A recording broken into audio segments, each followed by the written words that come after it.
各位街坊先唔好掛住計劃北上掃貨，去深圳食海底撈或者諗週末去行山放鬆。今日要講嘅呢件事，比起你去搶平貨、買平衡進口商品，仲要百倍千倍。尤其係嗰啲成日過關去內地買嘢、探親戚或者星期六日上去行超市嘅香港朋友，如果你今日唔聽我講，輕則當場被海關截停，罰款幾千蚊；重則分分鐘要食官司、坐監，仲要留低一身刑事案底，到時真係喊都冇眼淚。我絕對唔係喺度吹水哈你，我喺呢行打滾咗10幾年，見過太多香港人踩坑。好多人本來諗住上深圳羅湖福田或者去 Costco 三冇超市慳返幾蚊買的新鮮食材或者特產帶返香港，點知隻腳都未踏入香港邊境門口，就喺海關關口被執法人員截停，一張告票跌落嚟，5000蚊港紙瞬間冇咗。有的仲要被帶入黑房盤問足幾個鐘，本來好好嘅一次周末假期，一次開開心心嘅行程，就因為唔識法律規矩，成個假期徹底毀於一旦。今日我就將自己壓箱底最珍貴嘅實用乾貨全部分享出嚟，入面全部都係香港入境處同海關執法嘅致命雷區。我講嘅每一句都係老實話，冇一句廢話。你今日聽得明白，分分鐘可以幫你慳返幾萬蚊官司費，仲可以幫你免去一身麻煩。首先同大家交個底，我見過各種各樣離奇又離譜嘅踩坑案例，有阿伯帶半隻未熟透嘅白切雞被當場罰款5000蚊，有煙民帶多咗一包煙被沒收兼罰錢，最離譜嘅係有年輕人帶咗一盤幾十蚊嘅多肉植物，結果差啲要坐監。呢啲絕對唔係笑話，亦唔係網上傳聞，係真真實實發生喺我哋香港人身邊嘅血淚教訓。香港嘅入境規矩表面睇落好似好寬鬆，每日幾十萬人過關，但實際上嚴苛到出汁，特別係涉及食品、煙酒、動植物、肉類呢啲範疇，你多打一口、多攞一件，都隨時會踩中地雷。千祈唔好抱住我只係大少少，海關每日查咁多人，一定查唔到我嘅心存僥倖心理。依家海關嘅 X 光檢測儀器、智能分揀系統連同海關聯，比你屋企個電子磅仲要靈敏100倍。你就算藏到行李箱最底層，用錫紙包住，海關都可以幫你清清楚楚查出嚟。到時被捉到就絕對唔止沒收咁簡單，罰錢、留黑記錄、上法庭，甚至即時拘留都有機會。我哋先從最容易踩坑、最常見嘅肉類和蛋類開始講起。呢個範疇絕對係最多香港街坊最懵成成、最容易犯錯嘅地方。我咁樣同大家講，10個北上掃貨嘅香港人，有8個都想帶的新鮮肉類或者新鮮雞蛋返香港，覺得我自己買返屋企煮嚟食，又唔係攞去街市擺檔做生意，有名問題，大錯特錯。香港進口野味、肉類、家禽及蛋類嘅規例喺呢方面嚴厲到冇得傾，冇得商量，核心規矩就只有一條：所有未經過徹底高溫煮熟嘅肉類、家禽以及生雞蛋，一律唔准入境。聽明白未？係一律唔准，完全冇任何例外。你唔好同海關執法人員嘈，話你帶嘅肉好新鮮又冇臭，又係賣俾個孫食嘅。海關完全唔管你買嚟做嘅，佢哋只睇一樣嘢，到底有冇徹底高溫煮熟。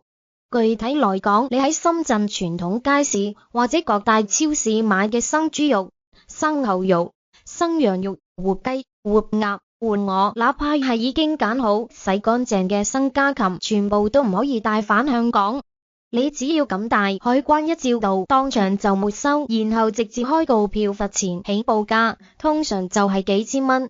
仲有我哋平時去開內地好中意買嘅新鮮生雞蛋，路邊農家攤檔賣嘅土雞蛋，超市盒裝嘅柴雞蛋，甚至係近年好流行，入面仲係流心狀態嘅溫泉蛋，未經煮熟嘅鹹蛋、皮蛋，全部都喺禁止名單入面。街坊們唔好以為皮蛋係醃製過就冇事，只要佢冇經過徹底嘅高溫滅菌，喺法律上就等同生蛋，一律唔可以過關。更坑人嘅係乜嘢？好多人以為生育唔帶得，奶我帶速凍嘅半成品嘅總可以吧？錯，大錯特錯。你喺三毛或者內地超市買嘅嗰種冇煮熟嘅速凍水餃、生雲吞、生湯圓，仲有打邊爐必備嘅生肉丸、肥牛卷、肥羊卷，哪怕包裝得再精美，真空包裝都好似藝術品咁，只要佢本質上係生嘅、未煮熟嘅，全部都禁止帶入境。仲有大家去潮汕菜館或者喺小食店好中意買嘅新鮮炸魚皮，表面上睇落好似炸過係熟嘅，但其實佢冇經過法規要求嘅徹底高溫殺菌處理，一樣係唔可以帶。仲有我哋過年過節或者秋冬天最中意喺內地帶返香港嘅臘肉、臘腸、雲腿，無論係內地鄉下親戚自己曬製嘅，定係喺大商場買嘅名牌包裝，只要冇經過徹底煮熟，哪怕佢包裝到識飛，都不准入境。我之前喺羅湖口岸就親眼見到一個70多歲嘅阿婆由內地帶咗2斤手工臘肉返香港，話想帶返屋企蒸俾個孫食，結果被海關照到2斤臘肉當場沒收，仲要即場罰款3000蚊。個阿婆當場係關口喊到淚流滿面，話呢2斤臘肉計埋罰款貴過黃金，真係悔不當初。有人聽到呢度就會問，嗱，我上深圳想帶的好嘢食返香港，難道就一點辦法都冇？有，但前提係你必須滿足一個鐵一般嘅條件，必須徹底高溫煮熟，而且係可以即刻食用嘅狀態。例如你喺深圳熟食店、酒樓打包買嘅滷水鵝、燒鵝、燒鴨，一定要燒得透透徹徹，連嚿骨入面都冇一絲血絲，才算合格。仲有嗰種完全熟透嘅茶葉蛋、滷蛋，真空包裝嘅滷豬耳、滷鴨翅，只要係正規廠家生產，包裝上有清清楚楚嘅標籤、生產日期、保質期，而且確認喺徹底煮熟嘅，呢啲就可以合法帶返香港。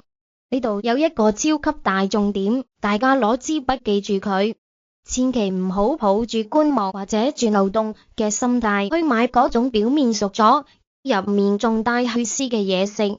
最典型嘅例子就係白切雞、白斬雞。好多香港遊客覺得白切雞一定要骨髓帶點血先夠滑夠嫩，但你如果帶呢種狀態嘅雞入境，你就大鑊。之前就有個網民由深圳斬咗半隻白切雞，諗住帶返香港做晚餐，結果喺海關抽查嘅時候，被檢測出雞骨髓入面仲有血絲，判定為未徹底煮熟。海關冇同佢講人情，直接開一張5000蚊嘅罰單。5000蚊港紙下，喺香港街市買普通雞都夠買10幾隻，為咗半隻雞要付出咁大嘅代價，試問邊個頂得順？講完食嘅肉類，我哋接住落嚟講另一個違禁品重災區——煙酒。呢個範疇簡直係煙民同中意杯中物嘅朋友最常踩雷嘅地方。好多香港街坊到依家都有一種舊思想，覺得香港係自由貿易港。免稅港，我出境去內地買2包煙，帶幾瓶酒返屋企慢慢嘆，自己用嘅怕什麼？我同你講，免稅港唔代表你可以無限量攜帶，呢入面嘅法律條文比你想象中還要多，你只要行錯一步，迎面而嚟嘅就係天文數字嘅罰款。先說酒類，香港海關嘅規矩寫得明明白白，你想免稅帶酒返香港，必須同時滿足2個硬性條件。第一，你必須年滿18歲，呢個係年齡底線。如果唔夠18歲，你帶任何一滴酒入境都屬於違法。第二，你喺香港以外地方，即係內地或海外停留嘅時間，必須超過24小時。只有同時滿足呢2個條件，你每人才可以免稅攜帶1升酒精濃度超過30%嘅烈酒入境。大家注意，法例寫明係1升，即係1000毫升，多一滴都唔得。如果你只係當日來回，例如星期六早上去深圳食個午餐，行個山，夜晚就坐東鐵線回香港，你喺內地停留嘅時間根本唔夠24小時。喺呢種情況下，不論年齡，你帶任何酒精濃度超過30%嘅烈酒，都必須係過關時行紅通道，如實申報。如果你唔申報行綠通道，被海關截查到，罰款起步價就係5000蚊，完全冇得講人情。有啲街坊就會駁嘴話，嗱，我唔帶烈酒，我帶啤酒、紅酒、日本清酒，酒精濃度都冇超過30%，咁總冇事吧？都唔係絕對安全。雖然啤酒、紅酒嘅酒精濃度低，通常唔喺烈酒嘅1升免稅限制入面，但香港海關有一個合理自用數量嘅裁量權。如果你一個人背囊入面塞咗10幾瓶紅酒或者2大箱啤酒過關，海關人員完全有權懷疑你係將呢啲酒帶返香港轉售，做非法買賣，到時一樣會沒收兼開罰單。所以中意飲酒嘅朋友適可而止，自用嘅帶1-2瓶喺合理範圍內，海關通常唔會為難你，千萬不要貪心帶太多。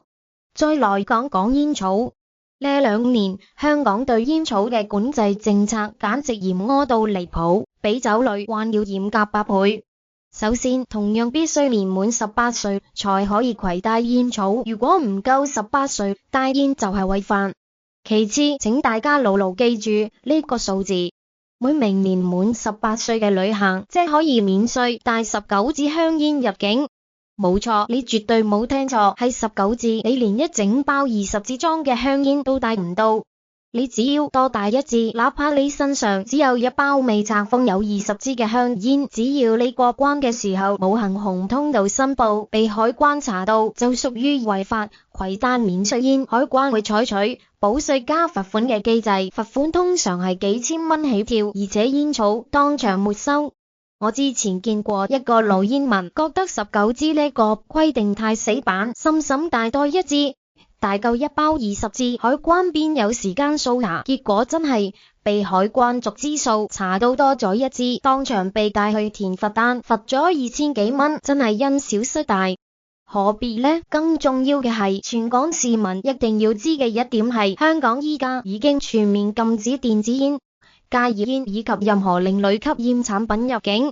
不論你係自用定係幫人帶，不論你係電子煙嘅主機設備、煙彈、加熱煙草棒，甚至係電子煙嘅專用充電器、專用電池，只要外觀或功能上和電子煙相關嘅任何物件，一律禁止帶入香港境內。哪怕你淨係隨身帶住一粒自己吸食緊嘅煙彈，只要過關被查到，你就唔單止係沒收罰款幾千蚊咁簡單，因為呢個涉及新修訂嘅吸煙公眾衛生條例，海關執法人員會直接檢控你，你需要上法庭受審，一旦罪成，你就會留下刑事案底。呢個案底會跟你一世，直接影響你以後出境旅遊、入工面試，甚至乎係你下一代想投考公務員或者紀律部隊嘅前途。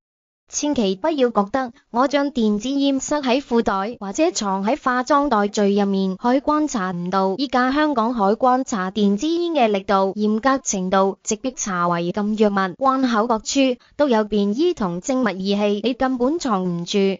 如果你有食電子煙嘅習慣，喺內地灣縣過關返香港之前，切記要將所有電子煙設備扔進內地嘅垃圾桶，一粒煙彈都唔好留。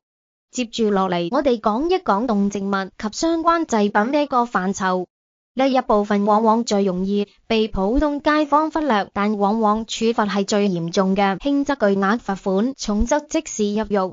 好多朋友去內地旅遊或者去大灣區的農莊玩嘅時候，見到的花草樹木好靜，或者見到的小動物、小昆蟲好得意，就順手買一盆或者摘一隻，諗住帶返香港屋企擺設或飼養。心諗咁細件擺喺手袋子裏面又唔佔地方，海關邊得閒理我你的花花草草，大錯特錯。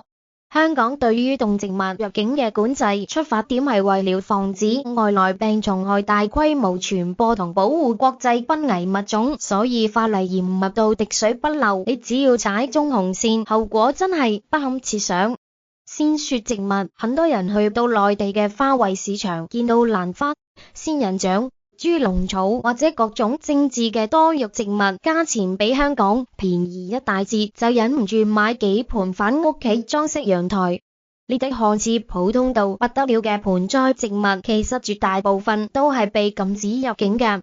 點解？因為首先香港法律嚴格規定，任何帶有泥土、土壤嘅盆栽或者植物一律禁止入境。泥土入面隱藏咗無數肉眼睇唔到嘅鮮蟲、害蟲卵、細菌同病毒，一旦傳入香港，會對本地生態環境造成毀滅性嘅破壞。所以只要植物根部帶有一絲泥土，你就絕對過唔到關。其次，很多受歡迎嘅植物，例如蘭花，某些品種嘅多肉植物如龜甲龍、仙人掌科嘅珍稀品種，喺國際上係受到《瀕危野生動植物種國際貿易公約》保護嘅。喺香港，不論該植物是否帶有泥土，只要你冇事，先向香港漁農自然護理署申請合法嘅進口許可證，以及內地相關部門發出嘅出口證明書，你私自攜帶過關就屬於違法。喺度同大家講一個千真萬確嘅法庭案例。之前有一個20幾歲嘅香港年輕人去深圳行街嘅時候，買了一盤極其小巧、外表好得意嘅多肉植物，貪其便宜又得意，便隨手塞進背包。過關時被海關 X 光機截查，執法人員發現該多肉植物屬於瀕危物種名錄入面嘅受保護植物，而且根部還黏附着些少內地泥土。呢個年輕人當場被海關拘捕，並移交警方跟進。最後法庭判決，雖然連繫佢係初犯，但依然判處罰款1000蚊。最慘嘅係留低咗刑事案底，本來大好嘅前途，清清白白嘅背景，就因為一盤幾十蚊，自以為冇事嘅多肉植物，留低咗一世都洗唔甩嘅污點。你話值唔值得？仲有一個阿婆嘅案例，佢喺內地探親時，親戚送咗佢幾株自己種嘅蘭花，阿婆覺得唔帶泥土，用報紙包住就冇事。點知過關時被海關檢湊到，海關一查，發現係受保護蘭花品種，係冇合法證明文件下，阿婆當場被罰款5000蚊，蘭花悉數沒收。阿婆喺關後悔到牆都青埋，不斷埋怨自己貪小便宜。咁有街坊就會問：生果蔬菜呢？呢啲都係植物，平時見咁多人帶，到底帶唔帶得？一般情況下，供個人食用嘅新鮮生果和蔬菜係可以帶返香港嘅，但呢度有幾個非常關鍵嘅大前提。第一，數量絕對唔可以太多。通常海關內部有一個合理自用嘅標準，建議控制係5公斤以內，而且必須係帶回屋企自己食，絕對唔可以係用來擺檔或者商業用途。如果帶嘅數量太多，例如你一個人推住手推車帶住幾十公斤荔枝或者幾大袋大白菜過關，海關人員完全有法理依據認定你係運返香港牟利，到時一樣會沒收兼罰錢。第二，呢啲生果蔬菜表面不能帶有大量泥土，而且不能有明顯嘅病蟲害跡象。如果海關發現你帶嘅蘋果入面生滿蟲，或者菜葉上全是害蟲，一樣會當場銷毀。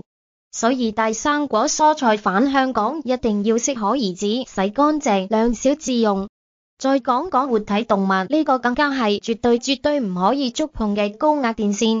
無論是政治可愛嘅貓子、狗仔、活烏龜、蜥蜴、昆蟲，還是其他任何活生生嘅小動物，只要係活體，係沒有提前向香港政府申請並獲得檢疫許可證，以及沒有經過漫長隔離檢疫嘅情況下，一律不准過關。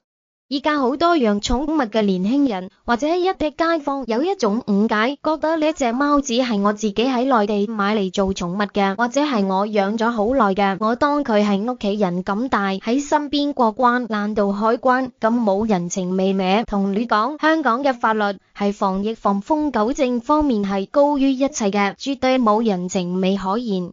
活體動物必須嚴格遵循進口程序，否則一經查獲，動物會被即時沒收、強行隔離，甚至係必要時被依法人道毀滅。而攜帶者本人則需要承擔非常嚴重嘅刑事責任，罰款甚至坐監都有份。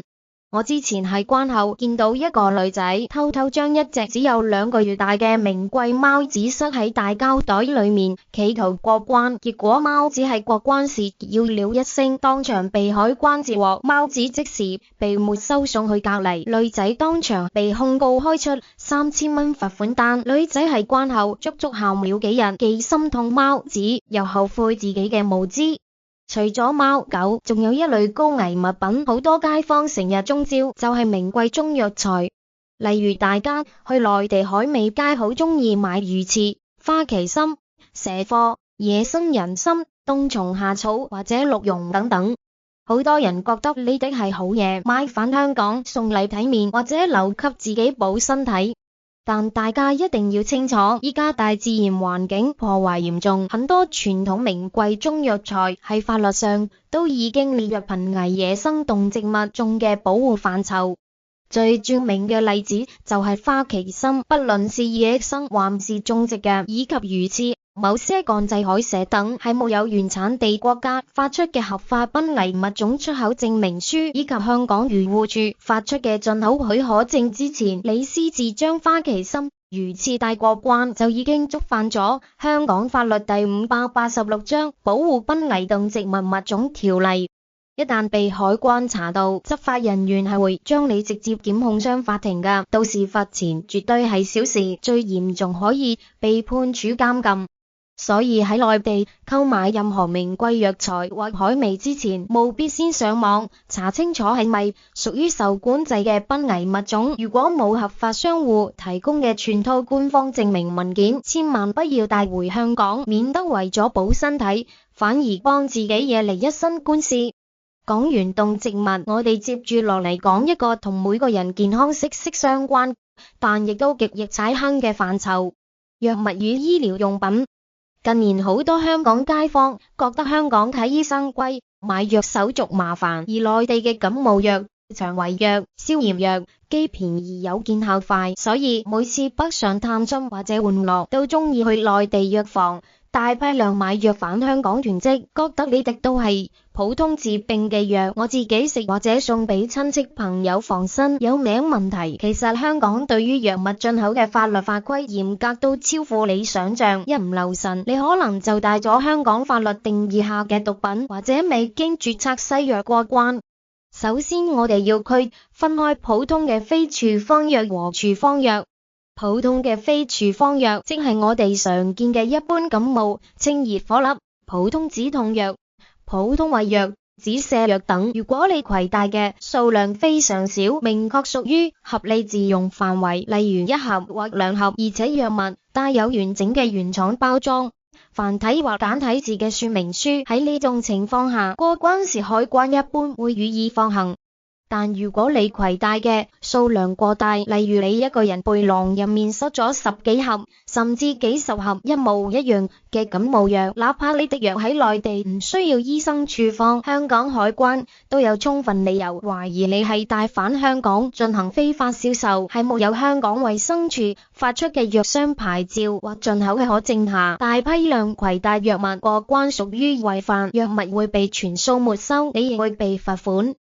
最危險、絕對不能碰嘅喺香港法律定義下嘅受管制處方藥，以及含有違禁成分嘅特殊藥物，例如很多內地合法銷售嘅強力安眠藥、止痛藥、減肥藥，或者係某些治療精神科疾病嘅藥物。呢啲藥物當中往往含有可待因、安定、由美沙芬甚至係麻黃鹼等受香港危險藥物條例嚴格管制嘅成分。喺香港呢啲都屬於必須由本地註冊醫生開具處方才可以合法持有嘅藥物。如果你係過關時身上帶有這類藥物，而你又攞唔出香港或內地認可醫生親筆簽名寫有你名字嘅醫生處方證明書，海關一旦查到，會即時將你移交警方，以非法管有危險藥物或管有第一部毒藥嘅嚴重罪名將你拘捕。仲有一點要特別提醒各位愛美嘅女士或者經常買化妝品嘅朋友，依家海外或者內地好流行一啲含有大麻二酚即 CBD 成分嘅精油、護膚品、面膜或者化妝品。大家必須清清楚楚知道，香港法律已經將 CBD 大麻二酚正式列